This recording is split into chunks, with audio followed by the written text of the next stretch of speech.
Art, is het echt nou heel klaar? Het is helemaal klaar, Arjen.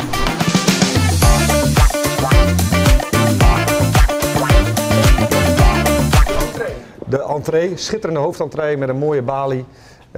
Collega's die inmiddels achter de balie werken, waar de ontvangst is van gasten, afspraken die er zijn. Ja, kijk even omhoog, toch een stukje nostalgie. Daar hangen de stadionlampen van het Cambuurplein, een aantal die helemaal gereviseerd zijn. Voorzien zijn van LED-verlichtingen die we in dit geval schitterende geel-blauwe kleuren kunnen zetten. Dus ja, een prachtige entree die nu af is, waar ik met alle trots jullie kan ontvangen. Waar ben je nou? We zijn hier in de Tunnelclub. Een vrij unieke ruimte, in ieder geval in het Nederlands betaald voetbal. De arena heeft zo'n ruimte, die zit onder de grond, waar je als sponsor kan eten en drinken voor de wedstrijden. Alle emoties en voorbereidingen van spelers en trainers en scheidsrechters ziet. Die hebben wij hier ook gerealiseerd. Wij hebben hem op het maaiveldniveau. Dus hier kijk je vanuit de Tunnelclub naar buiten, naar het veld. De thuisclub vanaf links, de uitclub vanaf rechts. En je ziet hier alles wat er in de catacombe gebeurt. En terwijl je dat aan het doen bent, ben je lekker aan het eten en aan het drinken. Is het nou elke keer zo als dit chassjost van een gevoel van voldoening? Ja. Want dit heeft wel bloed, zweet en tranen kosten. Ja, dat kan je wel zeggen. Ze zeggen wel eens, als iets te mooi lijkt om waar te zijn, dan is het te mooi om waar te zijn. Daar hebben we hier toch wel een beetje mee gebroken, want dit blijft natuurlijk fenomenaal om dit zo te zien. Leeg al, als het vol zit helemaal, als je hier voor de wedstrijd staat, de spelers komen het veld op, dan is het ook ja, het is niet normaal.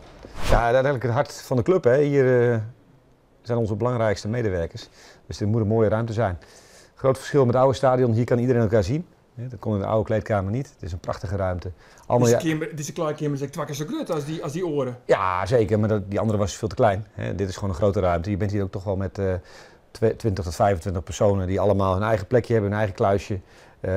Waar je gewoon comfortabel moet voelen. Waar je je wedstrijd voorbereidt, je training voorbereidt, waar je al je privé-spullen hebt. Waar je trainer de laatste bespreking doet met een mooi scherm aan de muur waar je je beelden kan laten zien. Ja, dit moet een topruimte zijn. Als jij topsport bedrijft, dan is dit misschien wel de belangrijkste ruimte van het stadion, naast het veld. Ja, is het exact dat de kleedkamer van de Chimpartij volle minder luxe is? Ja, die is wel minder uitgerust, maar wel op een uitstekend niveau. Ik bedoel, warme douches. Ook de tegenstander moet je met respect behandelen. En we zijn niet meer van de tijd dat we de kachel wat hoger zetten en geen fatsoenlijke stoeltjes hebben. Businessruimte, hoeveel sponsoren kun je hier te plak? Nou, we hebben op de totale Westtribune ruimte voor 2400 mensen. En deze businessclub, ja, hier kunnen over deze hele verdieping kunnen wel 1800 mensen binnenkomen, misschien 1900 mensen.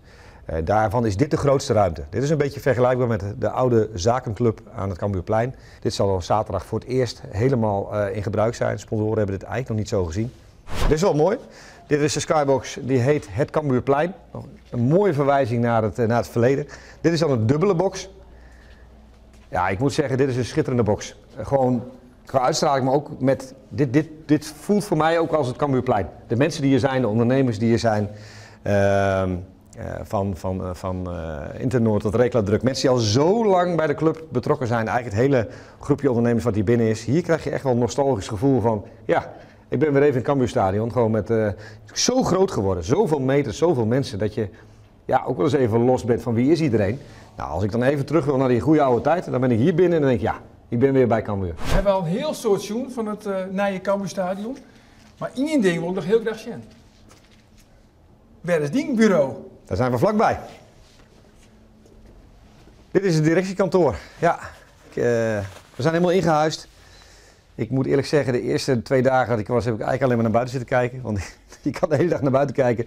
Er komen mensen voorbij, er is beweging. Het is zo anders dan dat we gewend waren. Maar inmiddels is het weer gewoon back to normal en aan het werk hier. En we hebben een vergaderruimte hierachter. Dus gewoon een mooie, rustige plek waar je goed kan werken.